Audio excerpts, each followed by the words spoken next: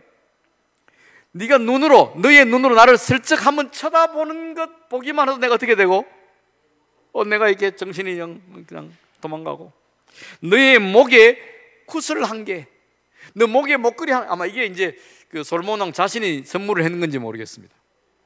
목에 딱 걸려있는 그 목걸이에 걸리는 구슬 그거 하나만 내가 쳐다봐도 내가 정신을 못 차리겠다. 이렇게. 굉장한 사랑의 고백을 하고 있는 것입니다. 이것은 단지 솔로몬과 한 여인의 연애 편지, 사랑 이야기가 왜 성경에 포함되어 있는가 하면 이것이 하나님과 신랑이신 하나님 그분과 신부되는 우리 하나님의 백성 성도들과의 사랑의 관계를 묘사하는 것이기 때문에 그렇습니다.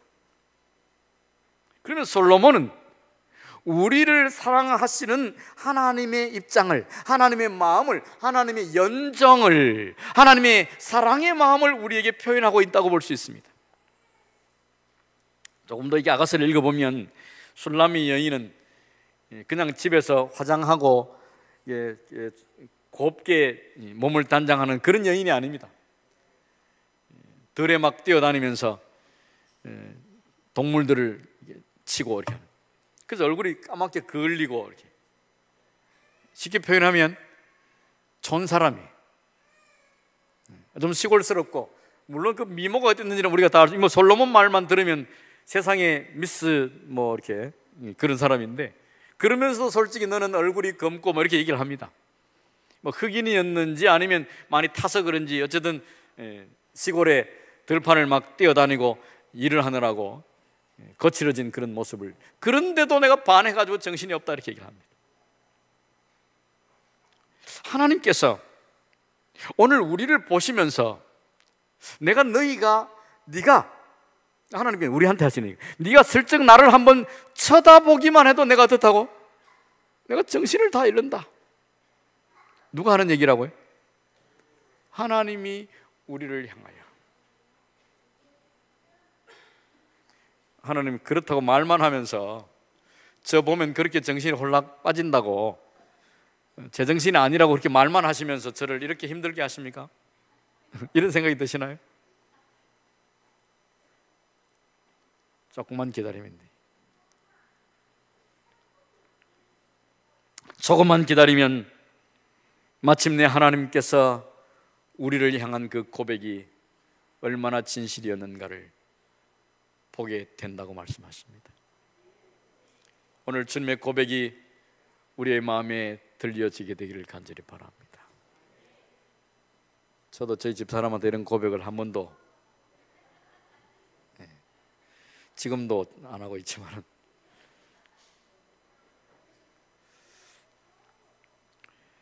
하나님께서 오늘 우리에게 주시는 이 고백의 소리를 들으실 수 있게 되기를 간절히 바랍니다. 그 다음 절에는 이렇게 말합니다. 내 영혼아, 내가 어찌하여 낙심하며 어찌하여 내 속에서 불안해하는가? 너는 하나님께 소망을 두라. 그가 나타나 도우심으로 말미암아 내 하나님을 여전히 찬송하리로다. 우리의 소망을 어디에 두라고요? 하나님께 두라. 우리의 문제, 우리의 슬픔, 우리의 고통에 우리의 소망을 두고 우리의 관심을 두고 우리의 눈길을 두지 말고 어디에다가?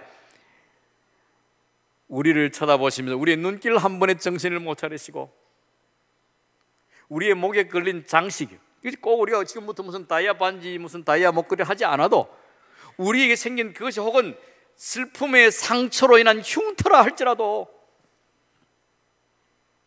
그것을 보시면서 거의 반쯤 정신을 잃어버리는 우리 주님이 오늘 우리에게 고백하고 계시므로,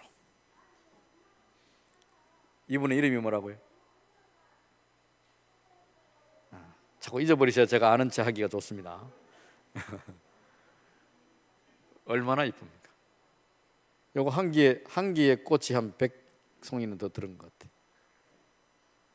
어제 제가 황 집사님에게 질문을 드렸는데, 황 집사님이 기껏 한 봄에 보는 벚꽃 송이 자세히 보는 건 아마 2개도 잘 안 되실 거고, 대충 흘겨보는 것도 그저 몇천 개 정도 되지만, 하나님은 우리 황 집사님을 위하여 벚꽃을 몇 송이나 수십만 수백만 송이나 부산에만도 피워놓으신다고 그랬습니다. 우리가 눈을 잘 안 돌려서 그렇지, 우리 귀를 잘 안 열어서 그렇지, 오늘도 주님은 우리에게 가슴 떨리는 고백으로 우리에게 다가오고 계십니다. 하나님은 우리의 극락의 하나님이에요. 우리의 큰 기쁨의 하나님이에요. 그 기쁨은 그저 우리가 감사합니다, 감사합니다, 찬양합니다라고 노래만 부르게 할 뿐만 아니라, 이 기쁨은 우리로 슬픔과 고통을 견디게 하는 힘이 되고, 분노와 절망을 이기는 힘이 되고, 위협과 두려움도 넉넉히 이기게 하는 힘이 되고, 끝까지 주를 위하여 헌신하며 때로는 이웃을 용서할 능력이 되는 것입니다. 이것이 극락의 의미예요. 부처님들만 가는 것이 아닙니다. 오늘 우리도 주님 안에서, 주님 말씀 가운데서, 우리의 믿음으로 바라보는 주님의 얼굴 가운데서 극락의 하나님, 기쁨 중에 기쁨이며 즐거움 중에 즐거움을 발견하심으로 오늘 우리의 삶에 새 힘을 얻기를, 용기를 얻기를, 너그러움을 얻기를, 감사 찬양을 얻기를, 헌신과 수고를 수고로 여기지 않는 사명 완수의 능력을 얻게 되기를 간절히 축원합니다.